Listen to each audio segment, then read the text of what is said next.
Il y avait des points que je n'avais pas touchés la fois dernière, compte tenu de la longueur de l'étude. Donc aujourd'hui, on va voir, je vais d'abord rémunérer les points. La restitution, une exigence divine, c'est le premier point. Le deuxième point, la restitution, une doctrine de Christ. Troisième point, une obéissance sans condition.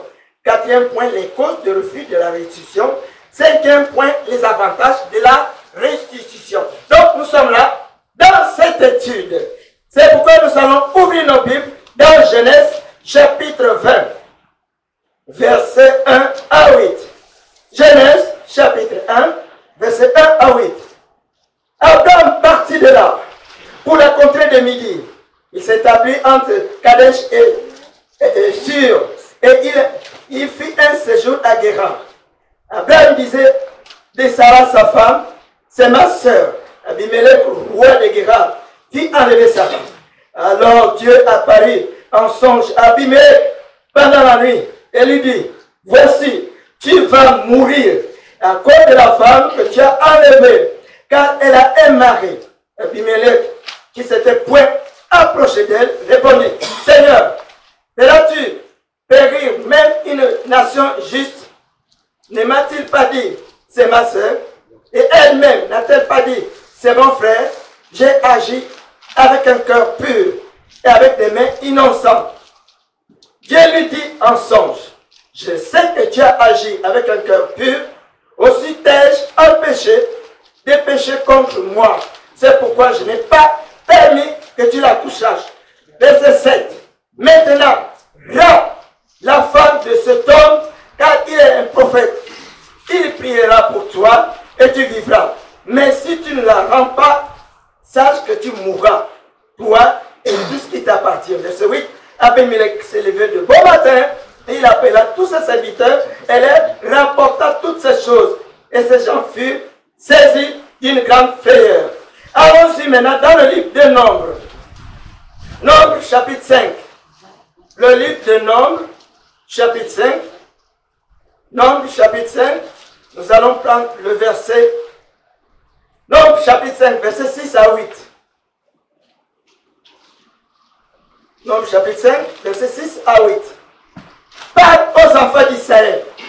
Lorsqu'un homme ou une femme péchera contre son prochain, en commettant une infidélité à l'égard de l'Éternel, et qu'il se rendra ainsi coupable, il confessera son péché et il restituera tous dans son entier l'objet mal acquis, en y ajoutant un cinquième, et il le remettra à celui envers qui il s'est rendu coupable. S'il n'y a personne qui a droit à la restitution de l'objet mal acquis, cet objet revient à l'Éternel, au sacrificateur, outre le bélier expiatoire pour lesquels on ferait l'expiation pour le coupable. Amen. Amen. Voilà, dans ce deux textes, nous voyons, je ne veux pas être long, l'exigence. Il y a l'exigence du Seigneur. C'est le Seigneur qui l'exige. Pourquoi l'exigence? L'exigence veut dire que le Seigneur réclame, le Seigneur réclame à l'homme. C'est là, c'est une nécessité, une obligation de la part de l'homme qu'il a créé pour avoir une conscience sans reproche devant Dieu et devant les hommes. C'est pourquoi c'est une exigence. Donc nous tous, nous sommes obligés de le faire. Donc alors, vous allez voir que dans d'autres passages, vous allez voir que, allons-y un peu dans Ézéchiel chapitre 33. Le livre d'Ézéchiel chapitre 33, vous allez voir que là-bas, Ézéchiel chapitre 33, alors le verset 14 à 16. Ézéchiel chapitre 33, verset 14 et 16. Lorsque je dis au méchant, tu mourras, s'il revient de son péché et pratique la droiture et la justice, et s'il rend le gage, vous comprenez, s'il rend le gage, s'il estime ce qu'il a ravi, s'il suit les préceptes qui donnent la vie, sans commettre l'iniquité, il vivra, il ne mourra pas. Il ne mourra pas. Verset 16. Tous les péchés qu'il a commis seront oubliés. S'il pratique la droiture et la justice, il vivra. Vous voyez? Donc, là encore, nous voyons que c'est une exigence du Seigneur.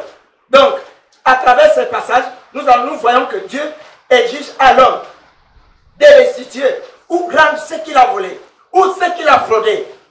Frère, si tu trouves que ta vie, ou tu as quelque chose que tu as pris pour l'autre et que tu n'as pas, tu as honte de le rendre, approche-toi de l'homme de Dieu qui te donne un certain conseil pour comment faire restituer cette chose. Donc, tout ce qu'on a fraudé, nous devons le rendre. Ou ce qu'on a commis à autrui, nous devons le rendre. C'est une exigence. Ceci a été prêché afin que l'homme obtienne le pardon. Si on prêche cela, c'est pour que l'homme obtienne le pardon. Ainsi la faveur de Dieu, mais également qu'on soit en communion avec les autres. Parce que si tu ne fais pas la communion avec les autres, ça ne va pas marcher. Quand tu sais que tu avais pris l'article de tel frère, même vous serez à l'église, il te serait difficile de s'approcher de lui. Vous voyez? Donc, c'est ça. Nous devons éviter cela. Donc, le commandement de Dieu est clair, mais malheureusement, mal interprété chez certaines églises. Aujourd'hui, la restitution dans notre église, on ne pratique pas cela. Tu es sauvé, alors c'est fini, on laisse comme ça. Non. Parce que la restitution, on ne peut pas la laisser comme ça. C'est mal interprété chez certains. Mais d'où il s'est créé donc une confusion dans les cœurs des hommes. C'est pourquoi beaucoup de gens, la confusion est là-dedans. Il dit, la restitution encore c'est quoi? On ne veut pas entendre parler de cela. Je me rappelle même avec mes filles à la maison, je dis tout ce que vous faites, même quand tu étais en classe. Tu as eu à prendre un bic de ton ami ou de ta soeur et tu as caché. Ou il y a les autres qui prennent les livres des autres, ils enlèvent la première page où est le nom du frère ou de la fille est écrit. Il dit maintenant c'est son livre. Pourquoi il a enlevé la page où son nom est écrit? Tu dois restituer. Parce que sans ça, alors tu peux être chrétien ou quoi, si tu ne le fais pas, le problème est toujours là. Donc la restitution, voilà, ça va de pair avec la repentance. Parce que tu ne peux pas prétendre dire que tu t'es repenti et que tu ne restitues pas.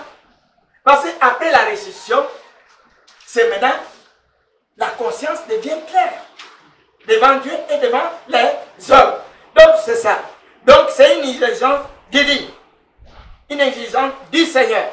Ça c'est notre premier point. Nous passons au deuxième point. La restitution, une doctrine de Christ. Allons-y un peu dans Matthieu chapitre 5. Matthieu chapitre 5. Allons-y. Dans Matthieu chapitre 5. Matthieu chapitre 5, verset 23 à 24.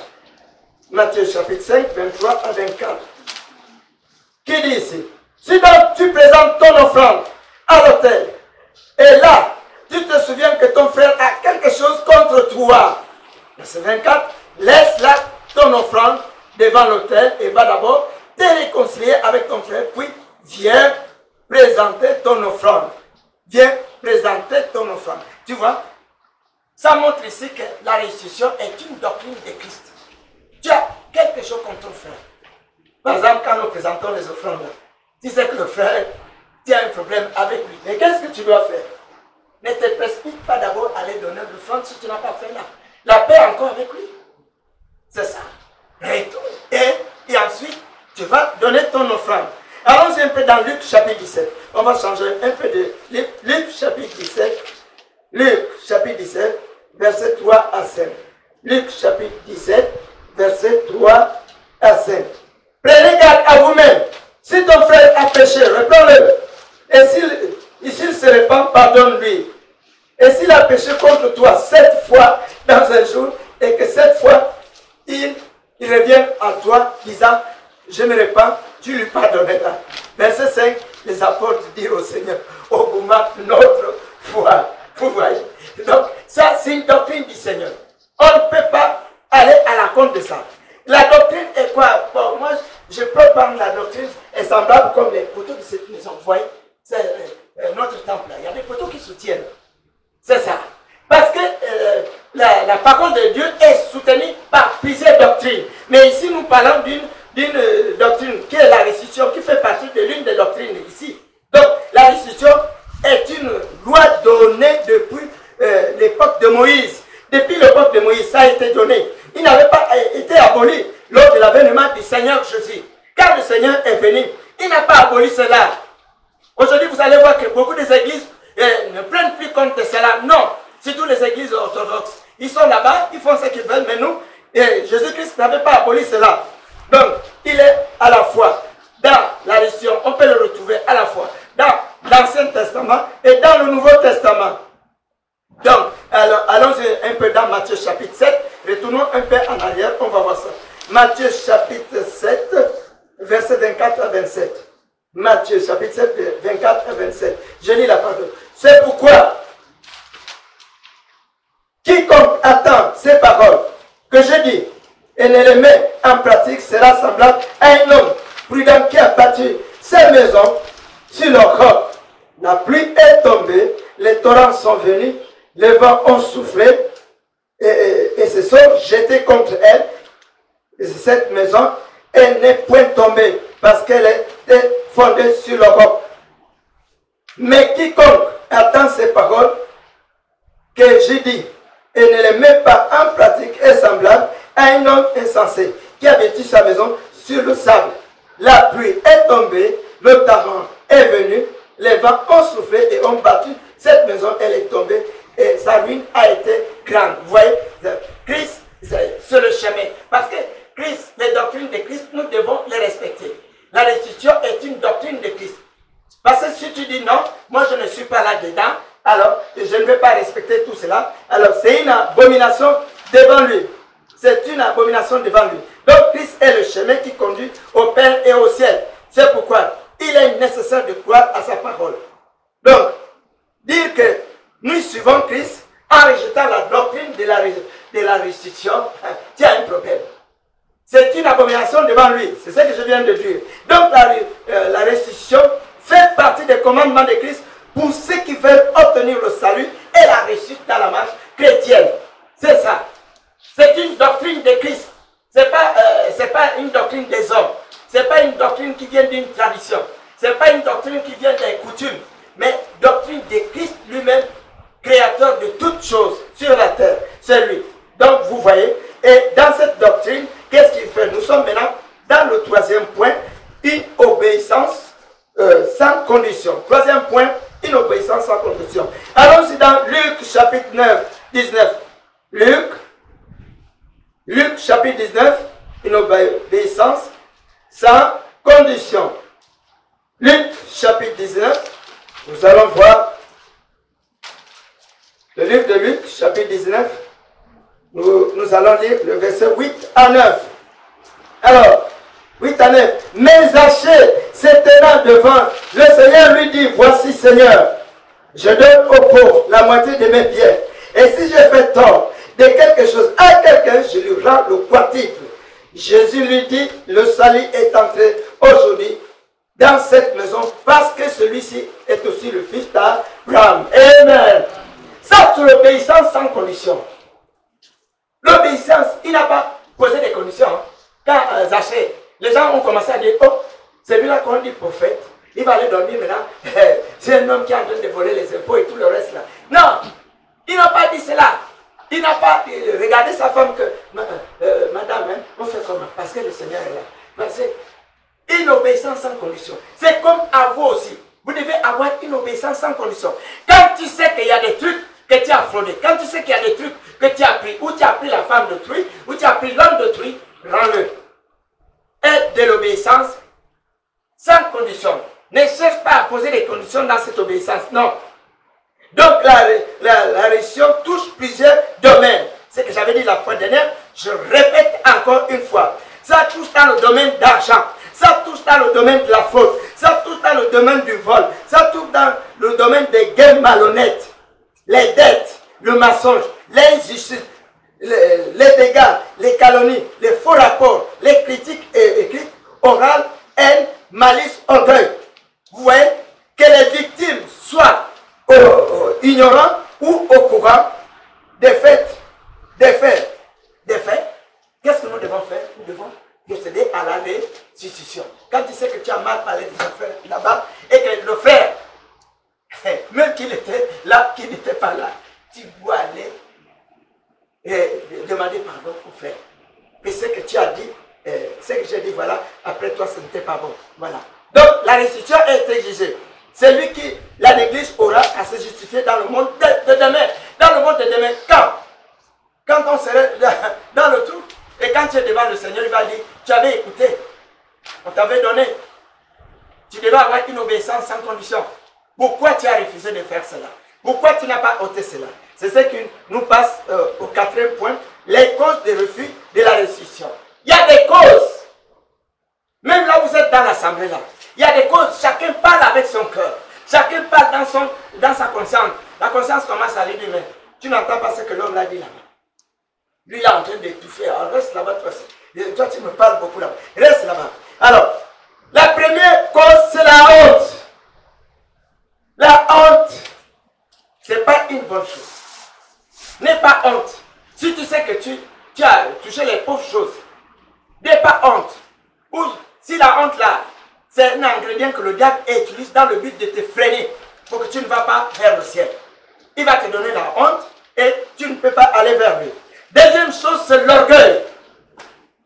L'orgueil, tu es là, tu dis, malgré qu'ils disent leur restitution là-bas, ça c'est leur problème.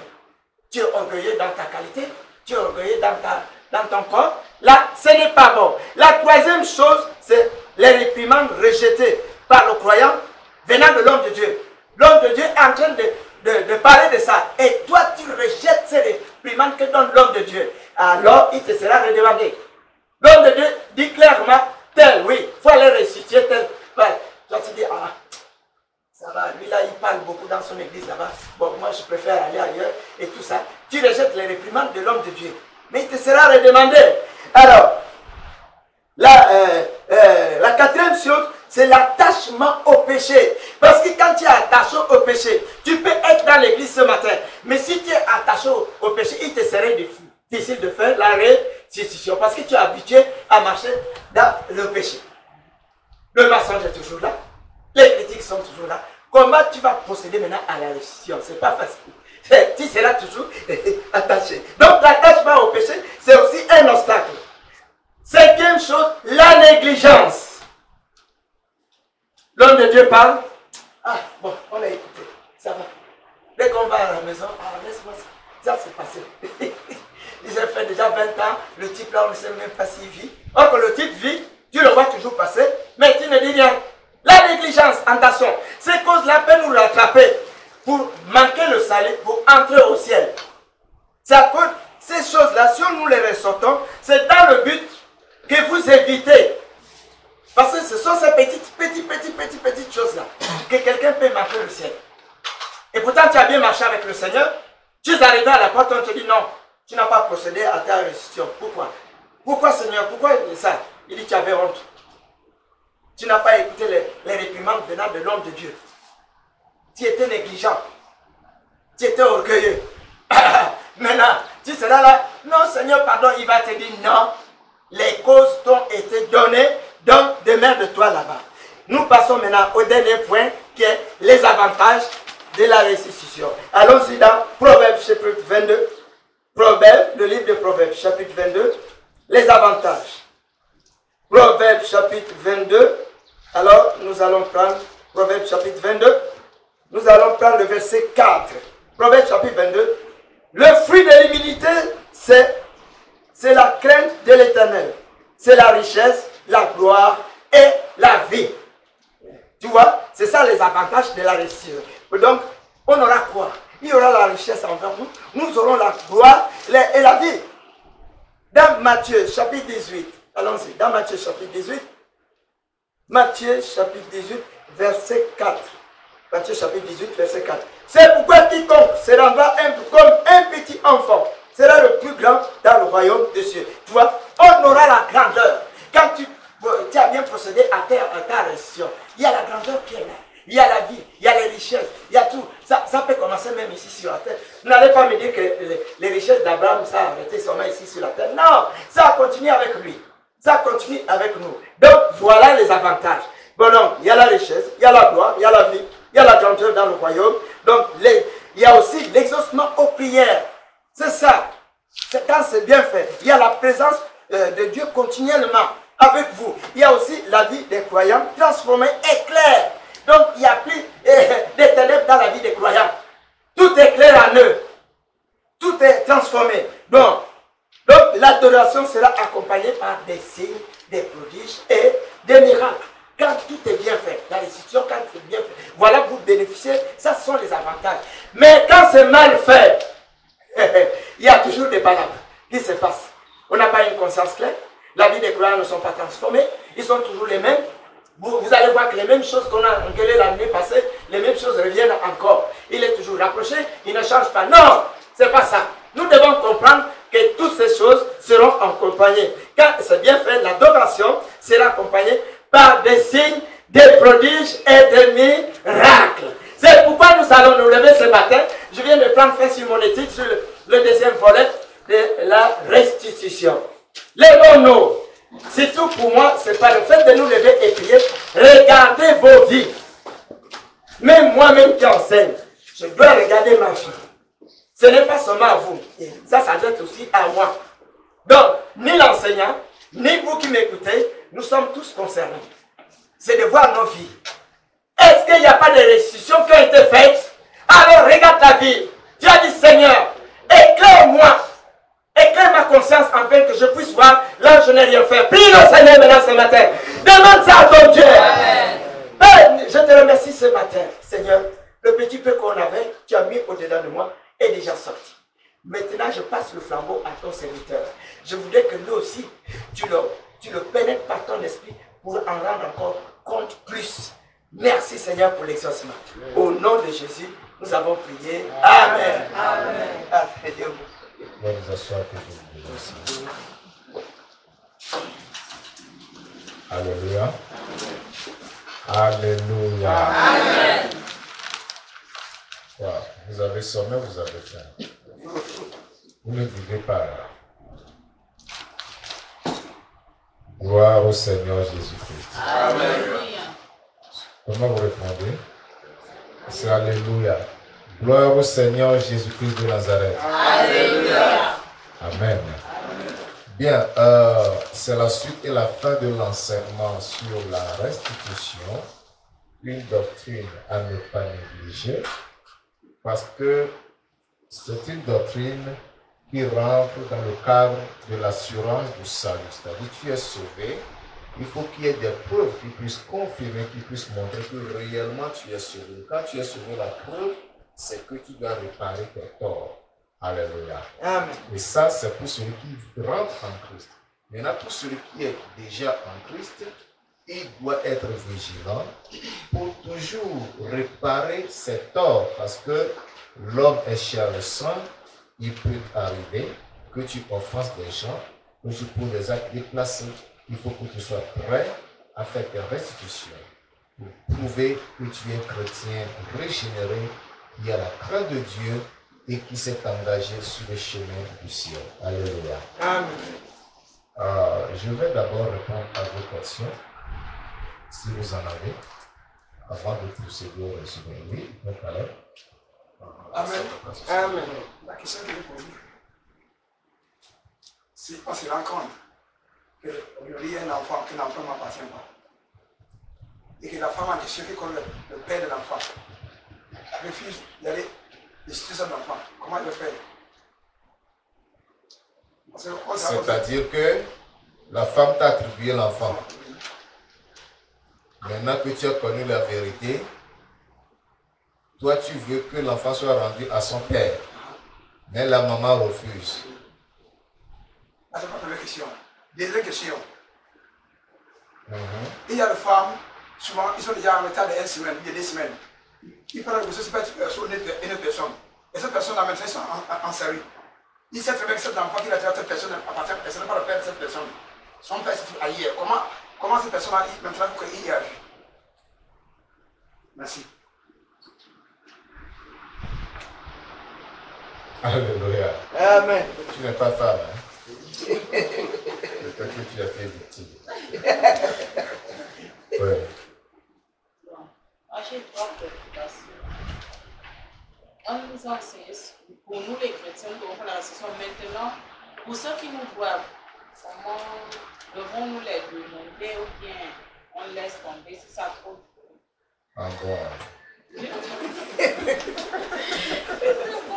Parce qu'à force de demander, ça n'a pas de bouche, on fait comment? Maintenant, deuxièmement, si nous avons pris un objet et que la personne se trouve loin de nous, est-ce qu'on peut remplacer l'objet par sa valeur en argent? Ok.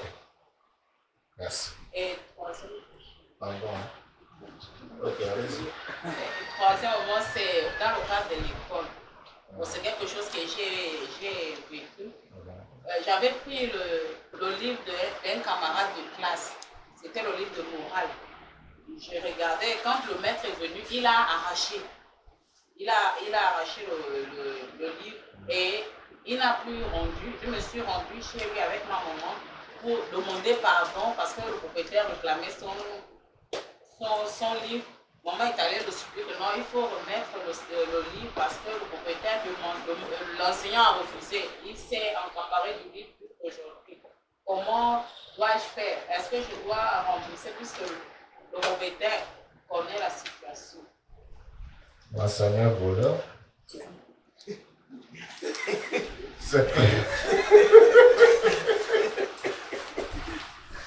Shalom. Shalom.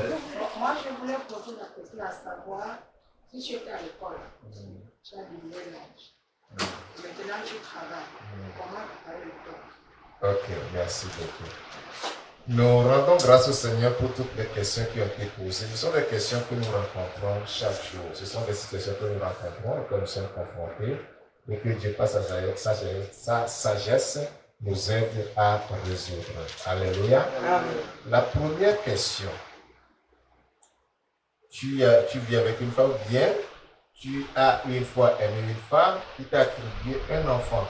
Mais cette question est identique à la deuxième. Il n'y a pas de différence entre la deuxième question. La femme est consciente qu'elle a déjà attrapé le retard, 1 mois, 2 mois, et elle vient avec toi et après elle dit que c'est toi qui es le père de l'enfant. C'est pourquoi j'aime mes parents débiles. Hein, papa? Oui. Parce que chez eux, c'est le matriarcat. L'héritage, c'est du côté de la mère. On reconnaît les enfants de sa sœur et on prend soin d'eux. Ses propres enfants, on peut les jeter. Vous savez pourquoi? Parce qu'on dit que la femme ne suit pas ce que les enfants m'appartiennent. Il n'y a que la femme seule qui connaît le père de ses enfants. Il n'y a que le papa qui connaît la maman qui connaît le père de ses enfants. Et les femmes sont dangereuses. Excusez-moi les mamans. Vous êtes dangereuses, vrai ou faux?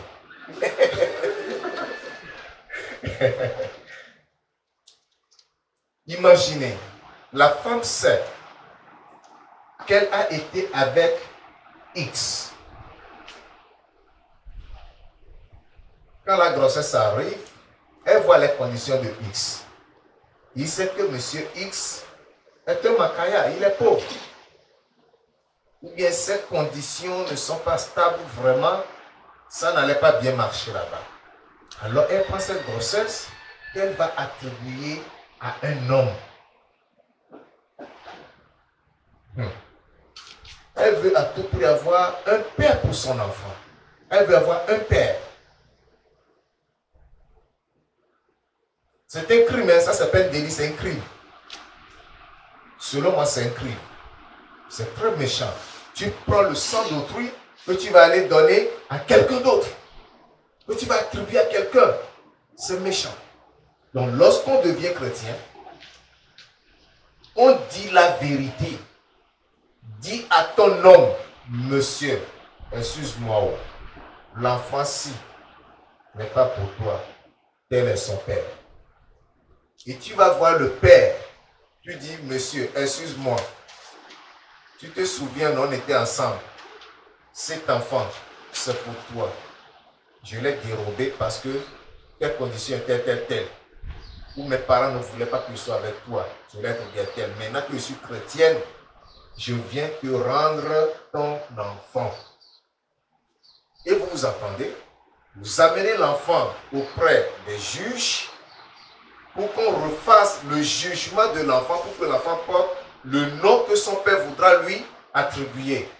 Je le dis facilement, mais c'est difficile à faire. C'est pourquoi il est très important de demander conseil. Il faut demander conseil. Ça doit prendre un temps de prière pour que le Seigneur adoucisse le cœur de ce monsieur. Et il y en a qui disent, moi j'ai beaucoup investi sur l'enfant, pas question, l'enfant ne bouge pas, c'est mon enfant. Tu vas garder le sang d'autrui, 100 ans après, il te fera savoir qu'il n'est pas ton sang. Ça ne manque pas. Mieux vaut libérer. Donc, s'il y a une femme comme ça, qui t'a attribué un enfant, et que la femme refuse d'aller rendre au propriétaire légal sa propriété, excusez-moi le terme, toi l'homme, tu te lèves, tu vas voir le monsieur, tu lui dis, tel enfant n'est pas le mien, mais c'est ton enfant, ta femme, la femme l'a attribué, elle vient de me l'avouer. Donc c'est tout. Donc c'est tout. Tu ne dois pas garder l'objet d'autrui chez toi. Tu ne peux pas garder l'enfant d'autrui. Ça ne te gêne pas de s'occuper de cet enfant. Tu l'as aimé, tu l'as pris pour ton enfant, mais il est vrai, ça va provoquer des blessures dans le cœur, des lésions graves qui seront difficilement guéries, mais il faut regarder le ciel pour réparer cet homme. Alléluia. C'est très important. Ça va, non? En ce qui concerne les livres que tu as pris, que l'enseignant a arraché, et tu vas demander à l'enseignant refuse. Quand je dis l'enseignant est voleur, il est malhonnête. Il doit rendre le livre. Ce n'est pas qu'il a oublié. Il refuse parce qu'il a trouvé que ce livre est bon. Maintenant, toi, pour avoir la conscience libre, tu devrais acheter ce livre et le rendre au propriétaire. Maintenant, si ta camarade ou ton condisciple là est encore en vie, mais va le voir. S'il faut que tu lui rembourses selon sa valeur en numéraire, tu le fais. Ok? Pour que ta conscience soit libre. Maintenant, l'autre question. La deuxième question, parce que j'en ai posé 3 là, c'est pas pour ton nom. Quand tu as pris l'objet de quelqu'un, la personne est loin. Bon, tu peux joindre la personne. Tu peux l'appeler. Il faut lui dire que c'est toi qui avais pris tel objet, maintenant qu'il est loin. Est-ce qu'il veut que tu lui envoies la valeur pour que tu le remettes à quelqu'un qui est proche de lui? C'est simple. Ok? Troisième. Quelqu'un d'autre que toi. Tu penses que c'est la restitution? C'est toi qui dois faire la restitution. Non, je dis, est-ce qu'on doit... C'est moi tu dois commencer à demander. Tu peux même menacer, c'est ton droit. Oh, de côté. Il y en a qui se disent chrétiens et ils laissent passer leur droit inaperçu. Tu me dois, tu ne me rembourses pas. Je vais te pousser, je vais te secourir jusqu'à ce que tu me payes. C'est mon sang. Je ne vais pas laisser ma sueur entre tes mains. Tu me dois, si ce n'est pas malhonnêteté que tu refuses, je vais te secourir jusqu'à ce que tu me rembourses. Vous connaissez la parole de Dieu. Vous allez dire, oh, ça c'est un chrétien qui parle comme ça, c'est un chrétien qui fait ça, c'est pas normal, ceci, cela, il faut pardonner. C'est bon de pardonner. C'est trop facile de pardonner. Quand tu me demandais, si tu m'avais demandé de t'aider, là j'ai compris que tu as demandé une aide. Tu m'as dit, prête-moi. C'est pas le français. Prête-moi, tu ne m'as pas dit cadeau. Je t'ai prêté et moi j'ai fait mon calcul sur ça. J'ai dit jusqu'à telle période, je dois l'obtenir pour faire tel projet. Maintenant, toi, tu le gardes. Moi, je suis là à souffrir. Mon cher, je vais te bousculer jusqu'à ce que tu payes. Je ne vais pas te laisser. La raison fondamentale pour laquelle je vais te bousculer, je vais t'embêter, que tu rembourses, c'est que je veux que la porte du paradis s'ouvre pour toi aussi. Alléluia. Voilà. Je vais te bousculer. D'accord. Voilà. Donc, dans l'église, frère, soeur, tu es accablé, tu vas voir un frère. Pardon. Prête-moi. Toi-même, tu as dit prête-moi, pas aide-moi. Tu as dit prête-moi. On te prête, mais dans la tête que ce qui est prêté retourne toujours au propriétaire. Maintenant, pour éviter des problèmes, tu ne veux pas avoir de problème avec le frère. Le frère vient de demander, prête-moi. Tu réfléchis, tu dis, mon frère, ce que tu demandes, je n'en ai pas. Hein. Mais j'ai un peu, je vais t'aider avec. Le peu que tu as, tu lui donnes pour l'aider. C'est lui. Là, tu sais que tu l'as aidé. D'accord? Pour que le frère, à cause de toi, ne fuit pas l'église. Pour que sa conscience soit tranquille, pour que chaque fois qu'il te voit, que son cœur batte, qu'il ait peur. Non, non, non. Tu lui donnes que juste pour l'aider et puis c'est tout. Même si c'est le 1/5, le 1/10 de ce qu'il t'a demandé, donne-le-lui. Il m'était déjà arrivé 8 fois de rencontrer une femme. Cette femme, chaque fois qu'elle était accablée, elle venait, je la dépannais.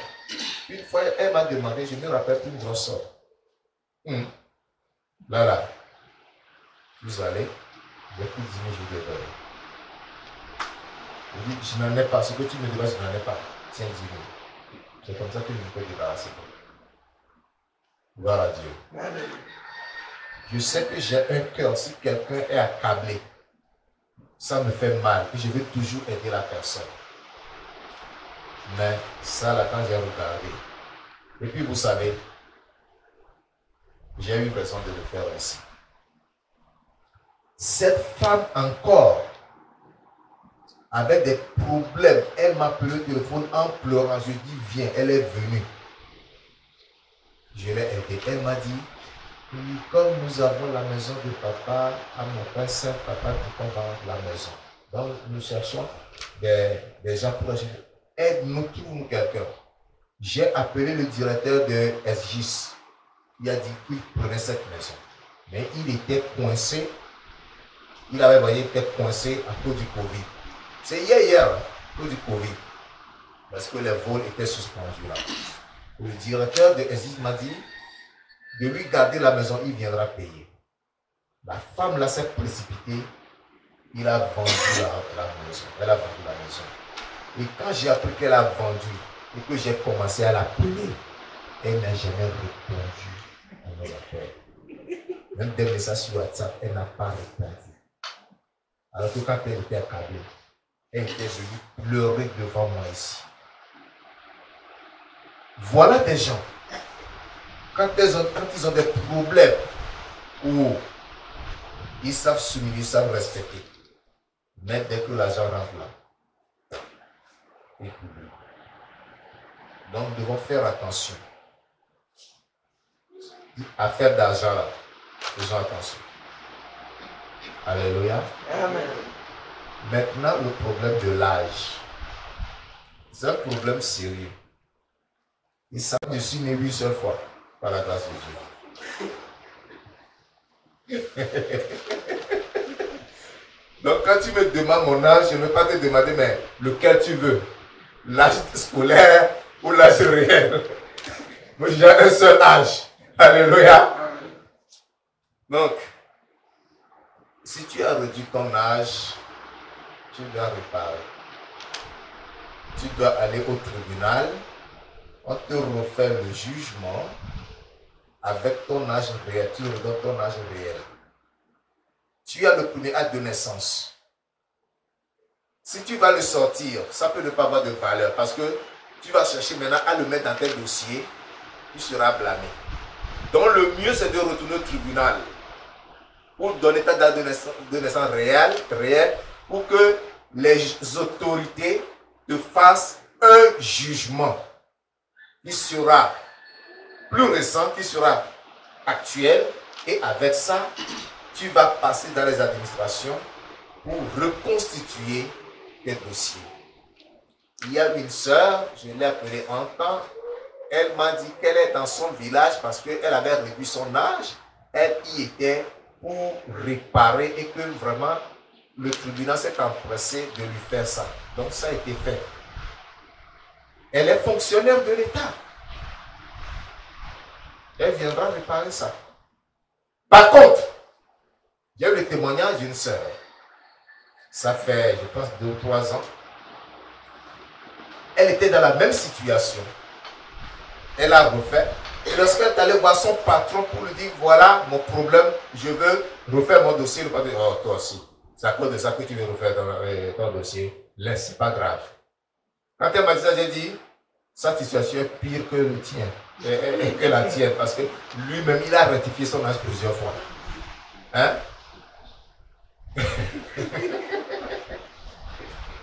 Dans l'armée, vous allez voir un vieux roulant. Il a quel grade?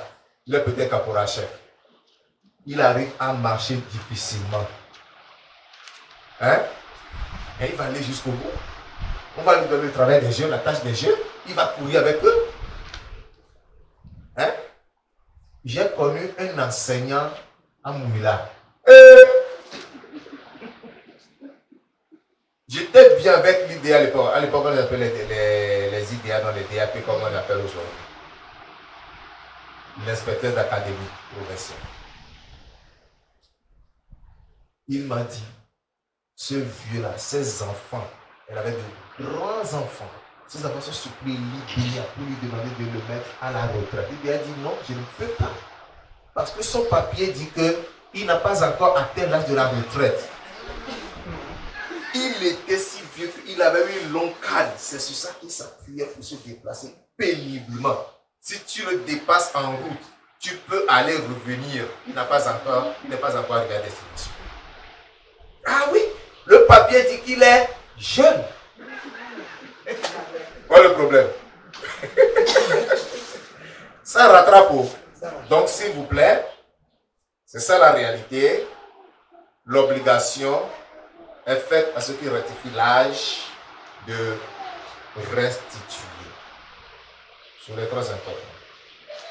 Le très important, ce n'est pas un enseignant venant de moi, c'est l'enseignement de la parole de Dieu. C'est une doctrine de Jésus-Christ. Nous devons nous conformer, c'est tout. Alléluia. C'est clair, non? Tu es convaincu que Dieu te bénisse. Hein? Voilà. Donc, j'ai béni le Seigneur. L'ensemble de ces questions répondues, voici déjà le résumé de l'enseignement. Vous avez compris ce que vous n'aviez pas compris, ou ce sur quoi vous réfléchissez. Tout est clair pour nous. Que le Seigneur nous aide seulement à obéir à sa parole.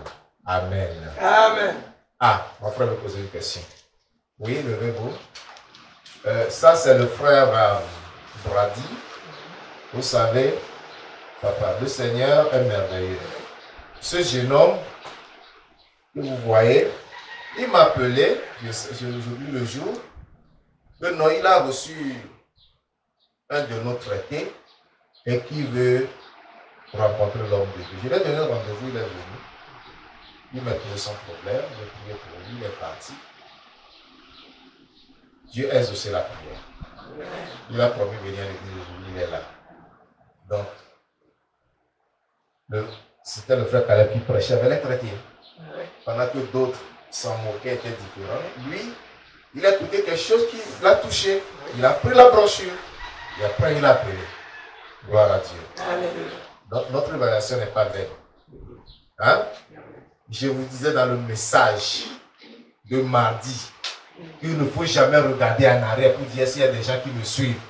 Vous êtes des champions du Seigneur. Amen. Il y a des fous derrière vous. Amen. Ils viendront après. Amen. Ils peuvent aller partout. L'essentiel, c'est qu'ils soient donnés à Christ, qu'ils aient donné leur vie à Christ. Merci. Posez votre question. Que Dieu vous bénisse. Amen. C'est par rapport à la question de la soirée sur la connaissance. Moi, je l'ai reçu et je fréquentais une assemblée.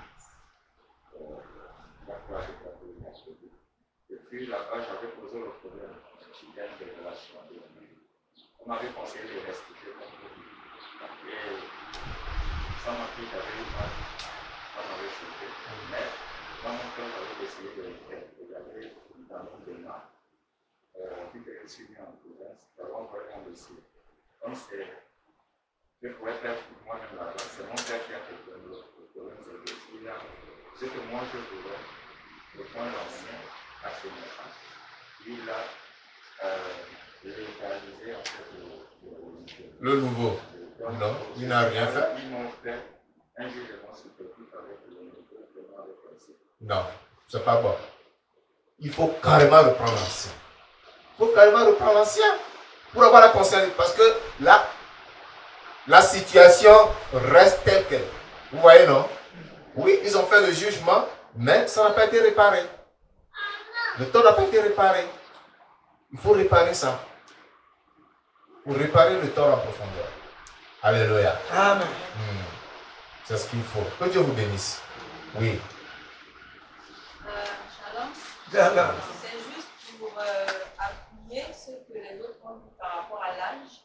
Parce que moi également, je me trouve dans la même situation. Elle est née 2 fois. En fait, c'est un message que j'avais reçu depuis, mais j'avais négligé. Et une fois, parce que ce qu'il dit, c'est vraiment vrai, c'est une doctrine de Jésus. Une fois à la maison, je ne pensais pas à cette situation, mais j'avais entendu une voix qui m'avait dit, tu vis dans le mensonge, tu vis dans la fausseté. Et à l'instant, la pensée me faisait savoir que c'est par rapport à l'acte de naissance qui est modifié. Et donc, si nous vivons le mensonge, nous ne pourrons pas être enlevés. Donc, c'est pour appuyer ce que le pasteur dit, on doit faire un effort pour reprendre nos vraies identités. Voilà, amen. Amen. Pour que vous n'ayez pas à me demander l'âge que je vous demande. Quand je dis quel âge as-tu, il ne faut pas me dire au pasteur, lequel des deux? Gloire à Dieu. Que Dieu vous bénisse. Donc, c'est ça, c'est une doctrine de Jésus-Christ. On doit l'appliquer. On doit l'appliquer. Sinon, pasteur, je Oui. voulais ajouter quelque chose. Oui. Bon, moi, j'étais dans le même cas. À l'époque, j'étais encore jeune. Je venais d'être intégré à l'éducation nationale, direction d'enseignement technique et professionnel, à l'époque. Alors, je ne savais pas que maman, puisqu'il voulait que je continue les études, avait modifié mon acte de naissance. Ah! Maintenant, quand je suis arrivé à la CNSS, ils me disent non. On m'appelle un jour, il dit non, c'est pas tout.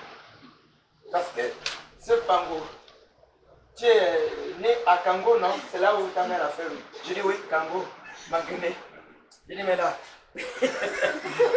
ils ont pris cet acte de naissance sur place, ils ont barré, ils ont pris le mien qui est sorti de Kango, l'original lui-même. Et ils m'ont demandé d'aller chercher là-bas, de compléter mon dossier à la caisse. C'est ce qui me fait aujourd'hui, j'ai 69 ans d'âge. Le vrai. Donc si c'était le faux, je serais entre 55 et 56.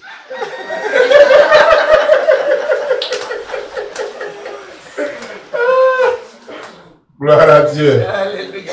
Nous comprenons, non? Oui. Mais je suis content parce qu'aujourd'hui, les réactions vraiment sont bonnes. Oui?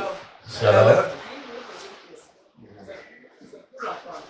Si c'est son père, comme il dit, là, et après tu as suivi, avec le chrétien. Tu peux encore maintenant changer l'acte de l'enfant. Là, c'est compliqué. Si l'enfant vit avec toi, tu le fais pour avoir la conscience libre. Et si l'enfant ne vit pas avec toi, fais connaître au père qu'il a mis l'enfant sous un joug, sous un péché et qu'il doit réparer. S'il le fait, tant mieux. S'il ne le fait pas, c'est entre lui et Dieu. Toi, tu auras joué ton rôle. Oui.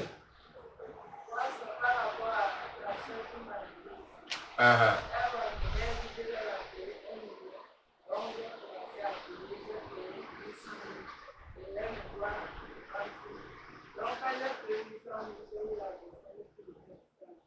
Tu as payé 800 000? 800 000. Uh-huh. Mais elle a procédé par Uh-huh. donc, quand je pris la voiture, je suis restée à la maison, je n'ai pas pu continuer. Elle m'a appelé, elle était consciente, elle m'a appelé, moi d'abord, Donc tu donnes 170 000. oui, elle m'a appelé un jour, on s'est appelé, l'argent que tu me dois la laisse,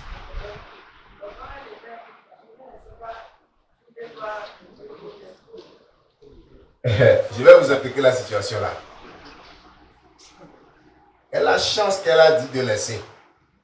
Sinon, je vais l'aider à bien recevoir ça. Ils sont des voleuses, ils sont des bandites. C'est des gens comme ça que je cherche.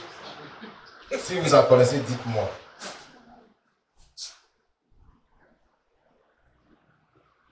C'est de l'esclavage moderne, c'est de l'exploitation de l'homme. Tu n'as rien à lui verser. Tu ne lui dois rien. Si tu appelles encore une fois, il veut venir ton père veut lui donner l'argent. Elle ne va plus jamais t'appeler. Hein? Quand tu vas donner la réponse, elle ne va plus jamais t'appeler. Dis que non, ton père veut lui donner l'argent. Qu'elle vient seulement. Elle va te rembourser tout ce que tu lui as donné. Comment tu te dis? Je les cherche, les gens comme ça. Ils sont des malhonnêtes. Gloire à Dieu. Je pense que c'est clair pour tout le monde. Hey! Allons-y.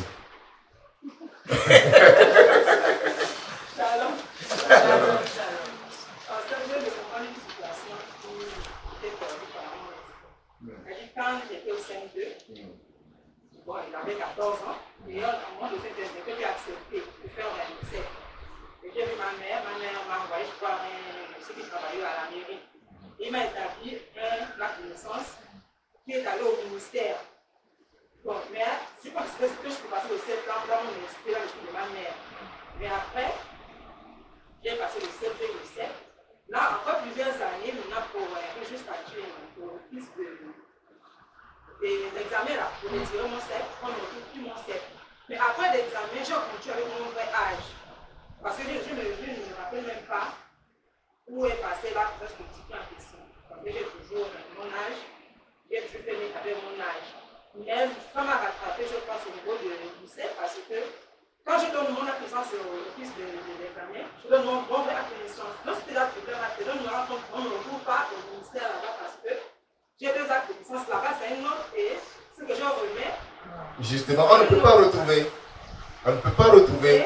L'ancien, celui rectifié là, je ne l'ai plus laissé pas. Oui, on ne peut pas retrouver parce que ce n'est pas l'acte de naissance avec lequel tu as passé l'examen que tu as donné. Donc on ne peut pas retrouver. Donc, Dieu t'a aidé, Dieu même t'a sauvé. Oublie que tu as même une fois passé le seul dans ta vie.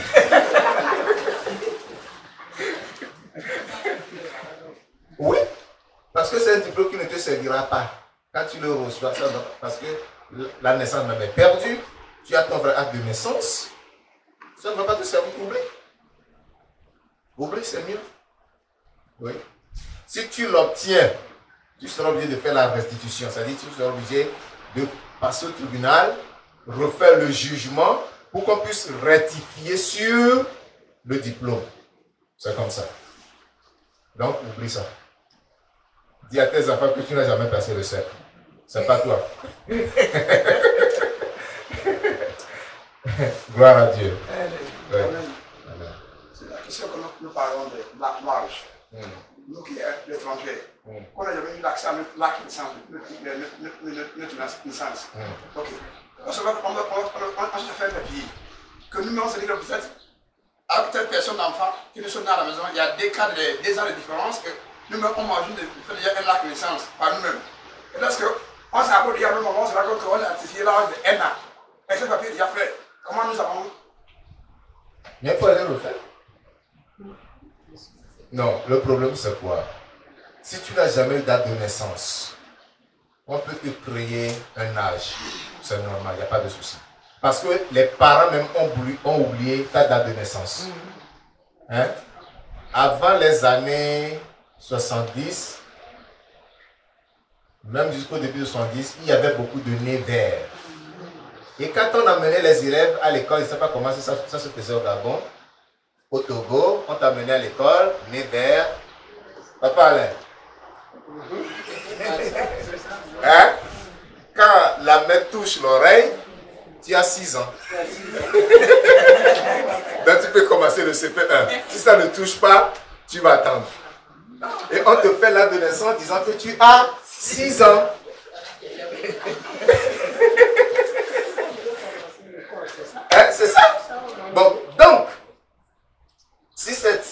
cas, tu n'as jamais fait d'acte de naissance. Non, mon cas va de cette manière. Il a eu l'accès à cette. C'était avec ma mari, il ne savait pas. Maintenant, c'est la bonne maintenant. C'est avec ta maman. Oui, maintenant, c'est. Elle n'a jamais sorti ça. Tu n'as jamais vu ça. Non. C'est maintenant, quand moi je suis à l'étranger, il me fait les papiers. Il me faut déjà. Maintenant, il n'a pas les contacts. Oui. Maintenant, moi, il est établi la connaissance depuis ici. Donc, mais tu as établi ça depuis ici. Oui, parce qu'on avait l'ambassadeur qui est arrivé ici. Il a établi la connaissance. Maintenant, il a fourni l'information qu'il faut. Oui. Ils m'ont établi. Maintenant, dernièrement, c'est 3 mois déjà même, j'ai abordé à ma maman. Et cette conscience m'a permis de poser à ma maman la question.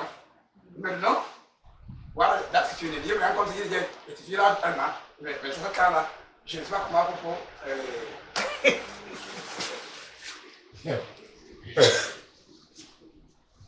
Là, c'est compliqué. Mais tu seras obligé, hein. Demain, quand qu'elle t'envoie l'acte de naissance là, oui. Et lorsque tu auras renouvelé la carte de séjour, tu précises que voilà pourquoi il y a eu des notifications. Hein? C'est surtout pour la carte de séjour. Oui.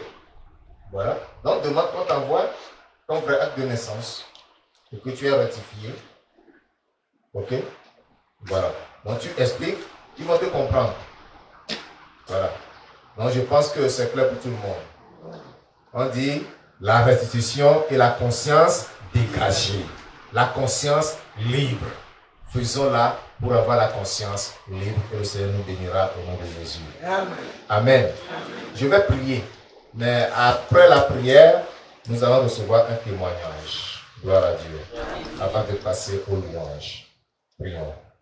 Dieu Tout-Puissant, je vais te dire merci ce matin pour l'enseignement et toutes les questions qui ont été posées. C'est la preuve que ton peuple a soif de connaître la vérité et veut être réellement affranchi par cette vérité. Accorde la grâce à chacun de mes frères et sœurs afin que tous ceux qui ont fait la résurrection puissent le faire afin d'avoir la conscience dégagée au nom de Jésus. Amen. Nous te bénissons pour les ossements au nom de Jésus de Nazareth. Amen. Amen. Nous allons écouter le témoignage.